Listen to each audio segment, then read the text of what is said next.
Pese a que el punto de partida es mejor de lo esperado, 2024 comienza con un escenario complejo, lleno de riesgos. Tensiones geopolíticas como la guerra de Ucrania o Gaza, numerosos procesos electorales, niveles de inflación por encima de los objetivos de los bancos centrales o tipos de interés elevados son solo un ejemplo de los desafíos a los que se enfrenta la economía global. En este podcast, Rafael Domènech, responsable de análisis económico de BBVA Research, analiza todos estos factores y nos da su visión acerca de cómo puede ser la evolución de la economía en este año que acaba de comenzar. Mi nombre es Reyes Pariente. Comenzamos.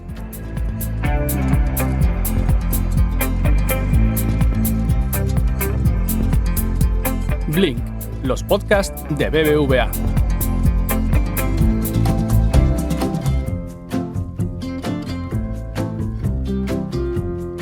Hola Rafa, feliz año. Encantada de que nos acompañes en Blink un año más. Bienvenido. Feliz año, Reyes. El gusto es mío, como siempre. Espero que este año podamos colaborar muchas más veces. Esperemos que sí, estamos deseando. Por comenzar y por poner en contexto, podríamos hacer un rápido repaso, si te parece, a 2023. ¿Cómo se comportó la economía el pasado año? ¿Cuál es el punto del que partimos en 2024? Pues mira, yo creo que muy brevemente, al final, en 2023 hemos acabado un año que ha terminado siendo mejor de lo que se preveía hace un año, ¿no? Al principio de 2023 o incluso a finales del 2022, ¿no? Básicamente lo que hemos visto es que los precios de las materias primas, particularmente del petróleo y del gas, han subido menos de lo que se preveía, se han comportado mejor.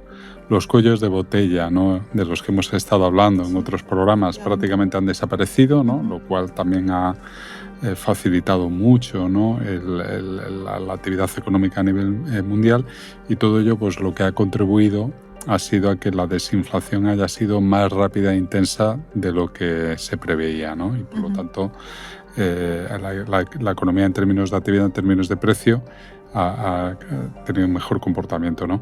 Parece que es muy importante destacar que si, así como a finales del 2022 estábamos en aquellos momentos hablando del riesgo, ¿no?, de que Estados Unidos entrara en recesión, ¿no?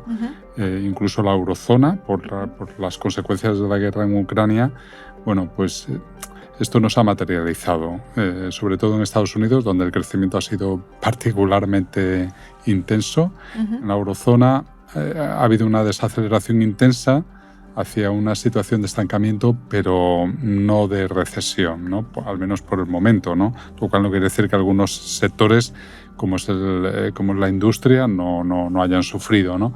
Pero en su conjunto la economía, tanto europea como particularmente la americana, han aguantado mucho mejor de lo que se preveía, tanto al aumento del precio del petróleo, ¿no?, y del gas, como al aumento de los tipos de interés por parte de los bancos centrales. Y Rafa, ¿cuál es vuestra previsión para 2024?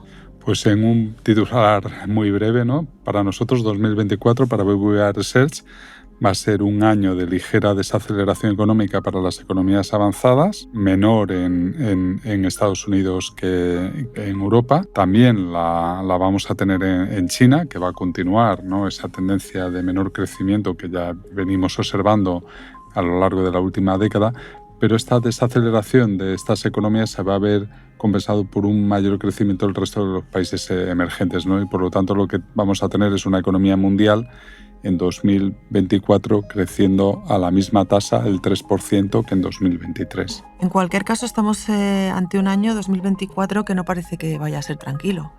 Hay muchos focos de riesgo. ¿Nos puedes mencionar cuáles son los más preocupantes y qué impactos pueden acarrear? Pues mira, yo, Reyes, te señalaría 4, básicamente. El primero es que las tensiones geopolíticas están ahí, ¿no? La guerra de Ucrania, tenemos el conflicto en Gaza, más recientemente, y ligado a este último, los ataques, ¿no?, en el Mar Rojo.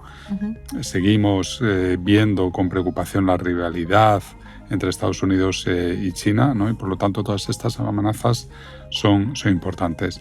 Luego 2024 va a ser el año de más elecciones en la historia reciente, ¿no? Es decir, en el que un porcentaje mayor de la población mundial va a ir a elecciones. Tenemos elecciones en Estados Unidos, ¿Sí? tenemos elecciones en el Parlamento Europeo y tenemos elecciones en muchos países, en muchas democracias muy, muy numerosas en términos de población. El tercero es que yo antes te decía que la inflación nos había sorprendido positivamente, ¿no? Con una desinflación más rápida de lo previsto, pero claro, ahora todavía nos queda recorrer esto que se llama la última milla, ¿no? Sí. Es decir, ¿cuánto nos va a costar acercar la tasa de inflación ya a lo que son los objetivos de los bancos centrales para que ellos puedan normalizar su política monetaria, ¿no? ¿Cuándo y cuánto van a empezar a bajar los tipos de interés los bancos centrales? Reserva Federal y Banco Central Europeo. Y luego tenemos este otro factor de riesgo que está ahí latente en los últimos años, incluso antes del COVID, ¿Sí? que es el riesgo de desaceleración de la economía de China por la acumulación de algunos desequilibrios que se acumularon en este país durante años de crecimiento, ¿no? Pues, fundamentalmente, aquí nos preocupa de nuevo el riesgo del sector inmobiliario, ¿no? que vimos en los últimos años pues, ha generado algunas quiebras empresariales importantes. Si te parece, Rafa, vamos a analizar brevemente cómo puede ser el comportamiento en la eurozona. ¿Cómo ha sido 2023? ¿Qué variables van a marcar 2024? Bueno, pues te decía que 2023 había sido un año de desaceleración, que al final la economía europea se había estancado, pero no ha sido el de la temida recesión, ¿no? Y por lo tanto, pues nuestras previsiones lo que apuntan es que el crecimiento del 2023 habrá sido de 4 décimas, o sea, en terreno positivo. Muy poquito, pero en terreno positivo. La mejora de la actividad en 2024 va a ser reducida, es decir, que no esperamos una mejora muy significativa y nuestras previsiones indican que pasaremos de crecer 0,4, o sea, 4 décimas en 2023 a crecer 7 en 2024. Las buenas noticias son, como comentábamos antes, que la desinflación está siendo más rápida intensa de lo que se prevía, con lo cual, bueno, pues ahora se han adelantado las expectativas de que el Banco Central Europeo empiece a bajar tipos de interés pues, en primavera, principios del verano, y que pueda hacer incluso 3 bajadas a lo largo del año. Y luego, en materia de política fiscal, vemos que va a ser un año básicamente de transición, en el que se van a acordar ya las sendas de ajuste para cada país una vez que hemos vuelto, la eurozona vuelve otra vez a las reglas fiscales. Sí. Son unas nuevas reglas fiscales que ahora pues, la Comisión está negociando con el Parlamento Europeo y de ahí bueno, pues, saldrán estas sendas de ajustes por países. Como factor de riesgo propio, ¿no? para el conjunto de la eurozona, yo destacaría, pues nos preocupan, ¿no? Posibles tensiones que puedan aparecer tras el establecimiento de estas sendas Sí. de ajuste en algunos países que ahora mismo pues, están en una peor situación en términos de combinación de deuda pública y de déficit público, ¿no? Fundamentalmente son Francia e Italia, ¿no? Pero bueno, esto puede generar contagio en otros países de la eurozona y podría terminar incluso afectando a España, ¿no? Pero bueno, este es un factor de riesgo. Comentabas también antes que este es un año electoral clave, ¿no? Muy importante a nivel global, y que entre otros procesos está el de la eurozona, que tendrá lugar las elecciones al Parlamento Europeo. ¿Qué escenarios estáis barajando? ¿Qué impactos podrían tener en la economía europea? Bueno, lo que nos preocupa fundamentalmente de estas elecciones es que salga de que aumente la fragmentación política, la polarización, y que esto haga que sea más difícil llegar a acuerdos como los que hemos visto en los últimos años, ¿no? Acuerdos que han sido muy importantes para hacer frente a la crisis del COVID, para poner en marcha programas como el SURE o los fondos europeos Next Generation EU, etcétera, ¿no? O ahora mismo, pues estábamos hablando hace un momento del establecimiento, la vuelta de las reglas fiscales, ¿no?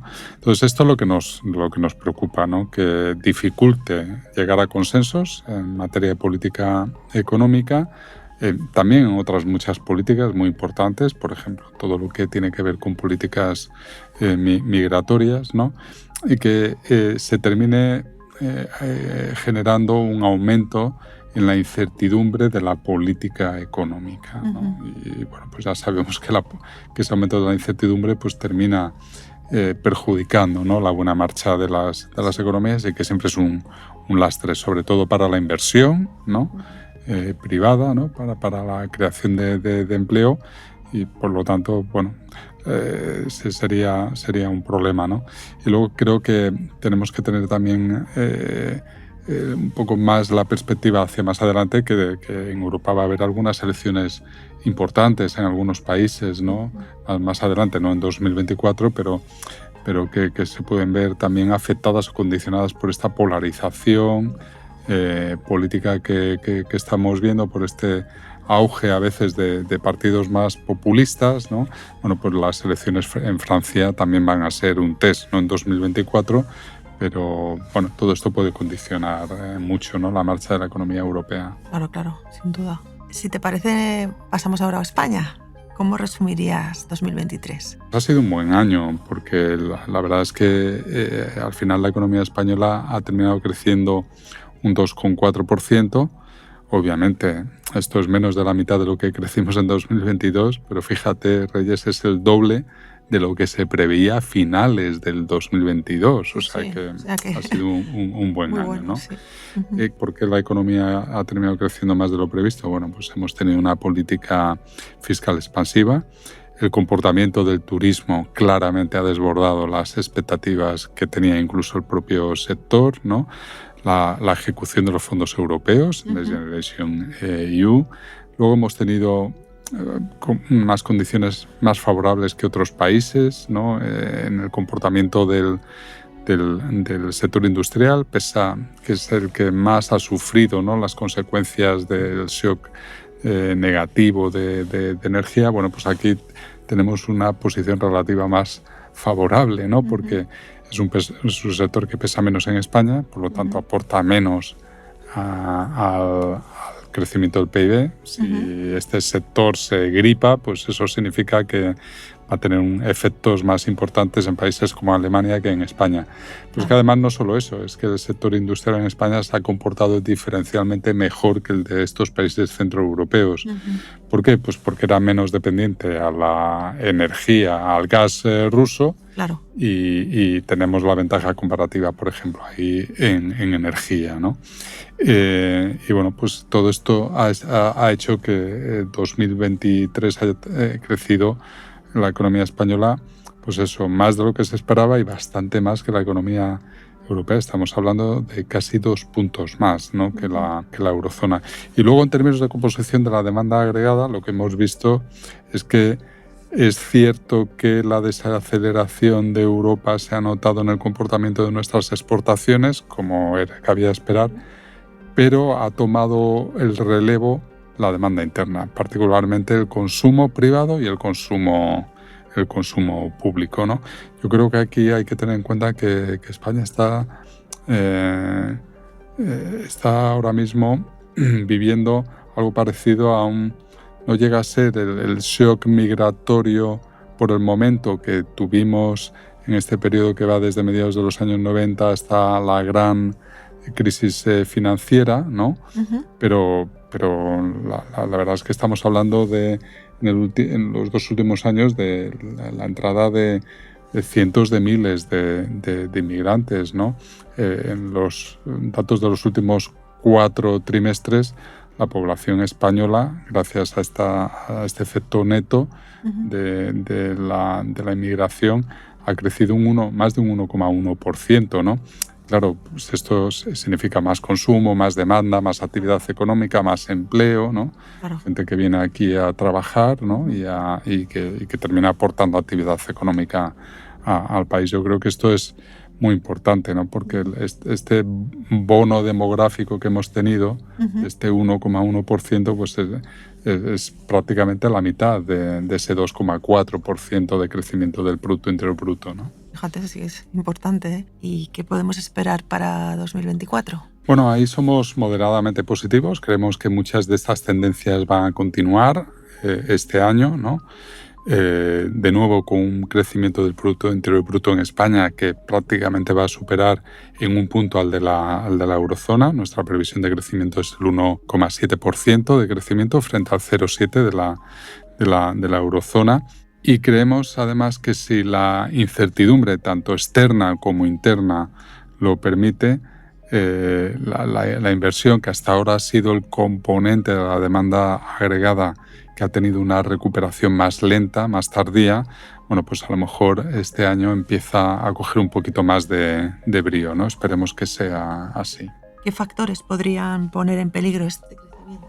Bueno, yo creo que lo primero que tenemos que tener en cuenta son los que ya hemos mencionado, ¿no? De todas estas incertidumbres para la economía española. Al fin y al cabo, yo siempre digo que España es una pequeña economía muy abierta, por lo tanto muy dependiente de cuánto crezca la economía mundial y cuánto crezca particularmente los países de la eurozona, ¿no? Por lo tanto, estos riesgos que nos pueden venir de fuera, que antes hemos enumerado, pueden ser muy, muy importantes, ¿no? Y luego, internamente, lo que más nos preocupa son las incertidumbres sobre la política económica, sobre la política en general, pero sobre la política económica en particular, pues que estamos viendo, ¿no? en los últimos meses, que puede condicionar mucho, ¿no? Lo estamos viendo recientemente, lo que cuesta llegar a consensos para aprobar algunos reales decretos leyes. La aprobación de los presupuestos generales del Estado no va a ser fácil, y todo esto pues termina generando un clima de incertidumbre que en parte explica por qué la inversión tiene una recuperación todavía lenta, ¿no? ¿Podrías resumirnos una frase tu visión acerca de cómo evolucionará este año que acabamos de comenzar?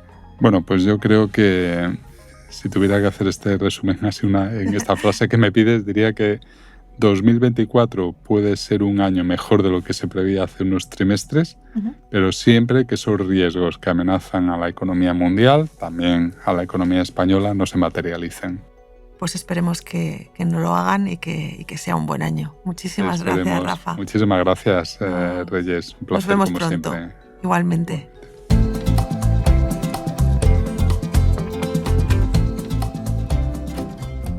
Lo dejamos aquí por hoy. Si te ha gustado este capítulo, te animamos a suscribirte y recomendar Blink en tu plataforma de podcast preferida, en redes sociales y, como no, a tus amigos. La semana que viene volvemos con más temas de actualidad relacionados con la economía, el mundo digital y la sostenibilidad. ¡Te esperamos!